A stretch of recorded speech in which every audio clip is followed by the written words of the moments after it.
Hello दोस्तों, आज हम बात करने जा रहे हैं बॉलीवुड के महानायक अमिताभ बच्चन के बारे में। पिछले सप्ताह उनकी तबीयत बिगड़ने के बाद उन्हें अस्पताल में भर्ती कराया गया था। दरअसल अमिताभ बच्चन की एक खास बात यह है कि जब भी उनकी सेहत को लेकर कोई खबर सामने आती है तो वह अपने प्रशंसकों को खुद अपनी स्थिति से अवगत कराने की कोशिश करते हैं। यही वजह है कि उनके करोड़ों चाहने वाले हमेशा उनकी हर छोटी बड़ी खबर पर नजर बनाए रखते हैं। लेकिन अब एक बार फिर से ऐसी खबर सामने आ रही है कि अमिताभ बच्चन को जल्द ही एक बार फिर से एक सर्जरी से गुजरना पड़ सकता है। बताया जा रहा है कि इसके लिए उन्हें दोबारा अस्पताल में भर्ती किया जा सकता है। तो वहीं जब जब अमिताभ बच्चन अस्पताल में भर्ती होते हैं तब तब उनके करोड़ों प्रशंसक उनके सलामती के लिए दुआएं करने लगते हैं। कोई मंदिर में पूजा करता है, कोई गुरुद्वारा में अरदास करता है, कोई चर्च में प्रार्थना करता है, तो कोई अपने अपने तरीके से ईश्वर, अल्लाह या भगवान से उनके जल्द स्वस्थ होने की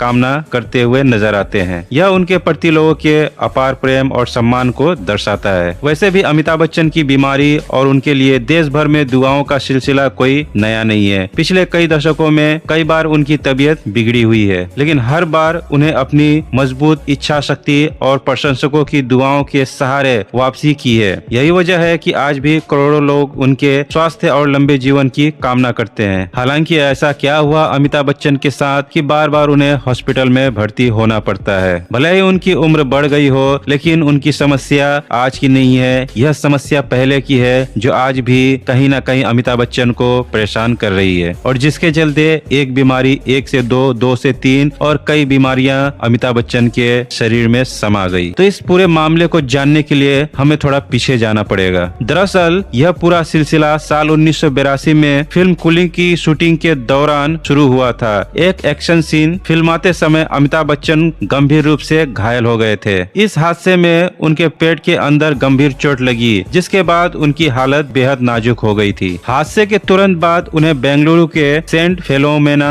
हॉस्पिटल में भर्ती कराया गया था। लेकिन जब उनकी स्थिति में उतना सुधार नहीं हुआ तो उन्हें विशेष चिकित्सा व्यवस्था के तहत एयर एम्बुलेंस से मुंबई लाया गया। इसके बाद उनका इलाज मुंबई के ब्रीच कंडी हॉस्पिटल में होना शुरू हुआ, जहां वह करीब 2 महीने तक डॉक्टरों की निगरानी में रहे। उस दौर में अमिताभ बच्चन की हालत इतनी गंभीर थी कि पूरे देश में उनके लिए दुआओं का दौर शुरू हो गया। मंदिरों में पूजा, मस्जिद में दुआ, गुरुद्वारे में अरदास और चर्च में प्रार्थना होने लगी। करोड़ों लोग उनके जल्द स्वस्थ होने की कामना कर रहे थे। यही वो समय था जब अमिताभ बच्चन के लिए देश भर में सामूहिक प्रार्थना करने की परंपरा जैसे शुरुआत हुई। इलाज के दौरान उन्हें बड़ी मात्रा में खून की जरूरत पड़ी थी। ऐसे में उन्हें लाखों प्रशंसक अपना रक्तदान करने के लिए आगे आए। देश भर से लोगों ने अपना खून दान किया ताकि महानायक की जान बच जाए। आखिरकार डॉक्टरों की मेहनत, समय पर मिले इलाज और करोड़ों लोगों की दुआओं के बीच अमिताभ बच्चन ने मौत को मात दी और धीरे धीरे पूरी तरह स्वस्थ होकर एक बार फिर फिल्मों की दुनिया में लौट आए। तो वहीं कूली हादसे के दौरान अमिताभ बच्चन की जान बचाने के लिए उन्हें बड़ी मात्रा में खून चढ़ाया गया। उस समय खून की जांच आज जैसे हर जगह उपलब्ध नहीं थी। बाद में अमिताभ बच्चन ने स्वयं भी कई मौकों पर बताया कि उस दौरान चढ़ाए गए खून के कारण उन्हें हेपेटाइटिस बी का संक्रमण हो गया था। बताया जाता है कि रक्त की यूनिट संक्रमित थी, जिसके कारण यह वायरस उनके शरीर में पहुंच गया। कई वर्षों तक उन्हें इस संक्रमण का पता ही नहीं चला, लेकिन साल 2000 के आसपास जब उनकी तबीयत बिगड़ने लगी और जांच कराई गई तब डॉक्टरों को पता चला कि वह हेपेटाइटिस बी से संक्रमित है। इसके बाद उनका इलाज शुरू किया गया और उनकी सेहत पर लगातार निगरानी रखी जाने लगी। आगे चलकर इस संक्रमण का असर उनके लीवर पर भी पड़ा। बाद के वर्षों में डॉक्टर ने पाया कि उनका लीवर गंभीर रूप से प्रभावित हो चुका है। इलाज और सर्जरी के दौरान लीवर का क्षतिग्रस्त हिस्सा हटाना पड़ा। अमिताभ बच्चन ने स्वयं सार्वजनिक रूप से बताया कि आज वह अपने लीवर के लगभग 25% हिस्से के सहारे जीवित हैं, क्योंकि बाकी हिस्सा संक्रमण के कारण प्रभावित हो चुका था और उसे हटा दिया गया। यही नहीं, समय समय पर उन्हें अन्य स्वास्थ्य समस्याओं का भी सामना करना पड़ा। पेट से जुड़ी परेशानियां, सर्जरी और बढ़ती उम्र के साथ कई तरह की चिकित्सा चुनौतियां सामने आती रही। इसके बावजूद अमिताभ बच्चन ने कभी हार नहीं मानी और लगातार इलाज कराते हुए अपने काम को भी जारी रखा। यही वजह है कि आज भी उन्हें उनकी इच्छा शक्ति और संघर्ष के लिए मिसाल माना जाता है। इसके बाद भी अमिताभ बच्चन की स्वास्थ्य संबंधी परेशानियां पूरी तरह खत्म नहीं हुई। एक समय ऐसा भी आया जब उन्हें निमोनिया की शिकायत के कारण दोबारा मुंबई के ब्रीच कैंडी अस्पताल में भर्ती कराना पड़ा। उनकी तबीयत बिगड़ने की खबर सामने आते ही देश भर में उनके प्रशंसकों की चिंता फिर से बढ़ गई। अस्पताल के बाहर बड़ी संख्या में उनके चाहने वाले इकट्ठा होने लगे। हर कोई यही दुआ कर रहा था कि बॉलीवुड के महानायक जल्द से जल्द स्वस्थ होकर अपने घर लौट आए। मंदिर में पूजा, गुरुद्वार में अरदास, मस्जिद में दुआ और चर्च में प्रार्थनाओं का वही भावुक माहौल एक बार फिर देखने को मिला। इसी दौरान जया बच्चन भी अपनी पति के जल्द स्वस्थ होने की कामना को लेकर मुंबई के प्रसिद्ध सिद्धि विनायक मंदिर पहुंची। वहां उन्होंने देखा उनसे पहले ही बड़ी संख्या में अमिताभ बच्चन के प्रशंसक भगवान के सामने हाथ जोड़कर उनकी सलामती की प्रार्थना कर रहे थे। यह दृश्य इस बात का प्रमाण था कि अमिताभ बच्चन केवल एक अभिनेता नहीं बल्कि करोड़ों लोगों की भावनाओं से जुड़े हुए हैं। एक ऐसे सितारे हैं जिनकी सलामती के लिए लोग आज भी दिल से दुआ करते हैं। यही वजह है कि जब भी अमिताभ बच्चन की तबीयत को लेकर कोई खबर सामने आती है, उनके प्रशंसक को चिंता बढ़ जाती है और पूरा देश एक बार फिर उनके जल्द स्वस्थ होने की कामना में जुट जाता है। समय के साथ बढ़ती उम्र के बावजूद अमिताभ बच्चन ने कभी अपने आप के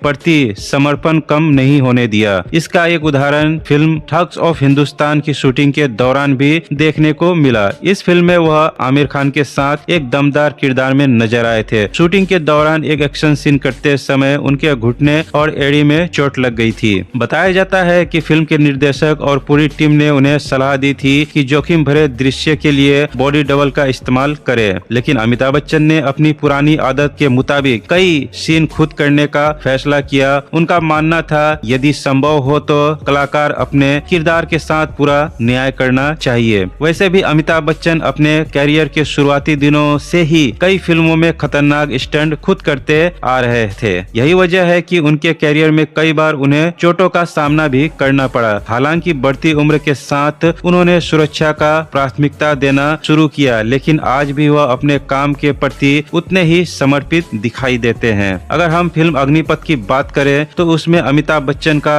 झुका हुआ कंधा और अलग अंदाज में चलना उनके किरदार विजय दीनानाथ चौहान की पहचान बन गया था। इसके पीछे एक वास्तविक वजह भी थी। पहले लगी चोट के कारण उनके कंधे में तकलीफ रहती थी और कंधे को थोड़ा झुकाकर तथा कमर पर हाथ रखकर खड़े होने से उन्हें कुछ राहत महसूस होती थी। बाद में यही अंदाज उनके किरदार का हिस्सा बन गया और दर्शकों ने इसे बेहद पसंद किया। लेकिन बढ़ती उम्र के बावजूद उन्होंने अपने काम के प्रति समर्पण कभी कम होने नहीं दिया। फिर साल 2020 में कोरोना महामारी ने पूरे दुनिया को अपनी चपेट में ले लिया। इसी दौरान अमिताभ बच्चन भी कोविड-19 के संक्रमित पाए गए। उनकी रिपोर्ट पॉजिटिव आने के बाद उन्होंने मुंबई के अस्पताल में भर्ती कराया गया। यह खबर सामने आते ही देश भर में उनके प्रशंसकों की चिंता बढ़ गई और एक बार फिर प्रार्थनाओं का दौर जारी हो गया। कुछ दिनों इलाज के बाद उन्होंने कोरोना को भी मात दे दी और स्वस्थ होकर अपने घर लौट आए। हालांकि उसी समय उनके बेटे अभिषेक बच्चन को भी कोरोना संक्रमित पाया गया था।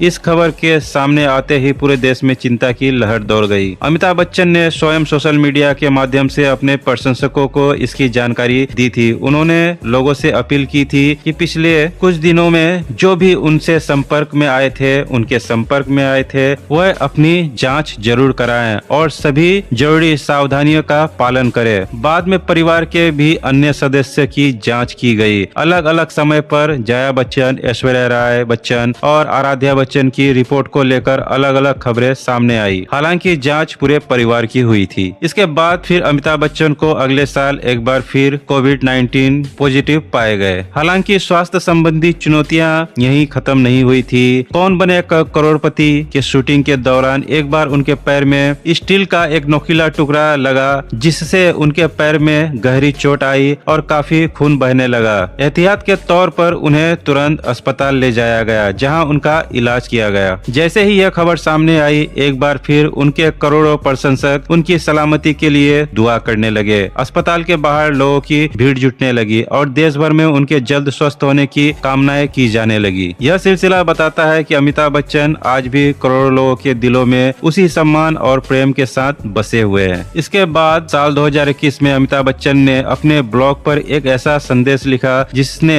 उनके करोड़ों प्रशंसकों की चिंता बढ़ा दी। उन्होंने लिखा, मेडिकल कंडीशन, सर्जरी, मैं इससे ज्यादा कुछ नहीं लिख सकता। बस इतना ही लिखने के बाद सोशल मीडिया पर तरह तरह की अटकलें लगने लगी। हर कोई यह जानना चाहता था कि आखिर उन्हें क्या हुआ है और किस वजह से उनकी सर्जरी की जाएगी। हालांकि उस समय अमिताभ बच्चन या उनके परिवार की ओर से सर्जरी के बारे में कोई जानकारी किसी को बताई नहीं गई। इसके बाद साल 2024 में एक बार फिर अमिताभ बच्चन की तबीयत को लेकर खबरें सुर्खियों में आ गई। उन्हें मुंबई के कोकिलाबेन धीरूभाई अंबानी अस्पताल में भर्ती कराया गया। शुरुआती खबरों में कई तरह की अटकलें लगाई गई, लेकिन बाद में मीडिया रिपोर्ट्स के अनुसार उनके पैर में खून के थक्के, ब्लड क्लॉट की समस्या के इलाज के लिए एंजियोप्लास्टी की गई थी। यह कोई बड़ी हार्ट सर्जरी नहीं थी, जैसे कि शुरुआती अफवाहों में बताया जाता है कि एक कार्यक्रम में शामिल होने के दौरान उन्हें पैर में तेज दर्द महसूस हुआ।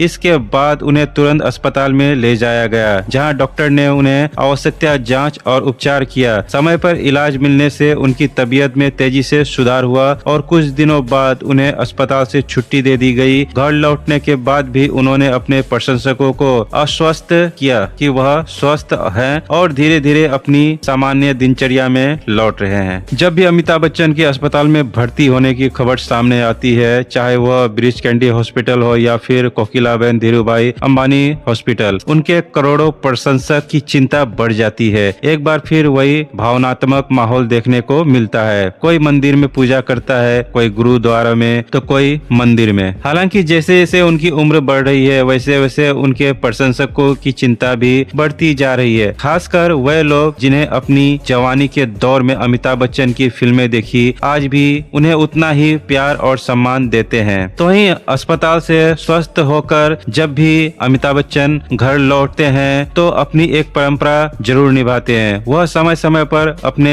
मुंबई स्थित जलसा घर के बाहर आकर हाथ हिलाकर अपने प्रशंसकों का अभिवादन करते हैं। उन्हें देखकर उनके चाहने वालों को यह भरोसा मिल जाता है कि उनके प्रिय महानायक अब स्वस्थ हैं। बढ़ती उम्र के कारण अब उन्हें लंबे समय तक खड़े रहने में पहले जैसी सहजता नहीं रहती है। फिर भी वह अपने प्रशंसकों का प्यार और सम्मान लौटाने का कोई भी मौका नहीं छोड़ते हैं। हाल ही में अमिताभ बच्चन को लेकर एक बार फिर कई तरह की खबरें सोशल मीडिया और कुछ मीडिया प्लेटफॉर्म पर तेजी से फैलने लगी। बताया गया कि वह मुंबई के नानावती अस्पताल पहुंचे, जिसके बाद कई लोगों ने यह मान लिया कि उनकी तबीयत फिर से बिगड़ गई और उन्हें अस्पताल में भर्ती कराया गया। हालांकि उपलब्ध जानकारी के अनुसार ऐसा नहीं था। अमिताभ बच्चन अस्पताल में अपने रूटीन हेल्थ चेकअप के लिए गए थे। यह एक सामान्य चिकित्सा जांच थी और उन्हें किसी गंभीर स्वास्थ्य समस्या के कारण भर्ती नहीं किया गया था। इसलिए उनके प्रशंसकों को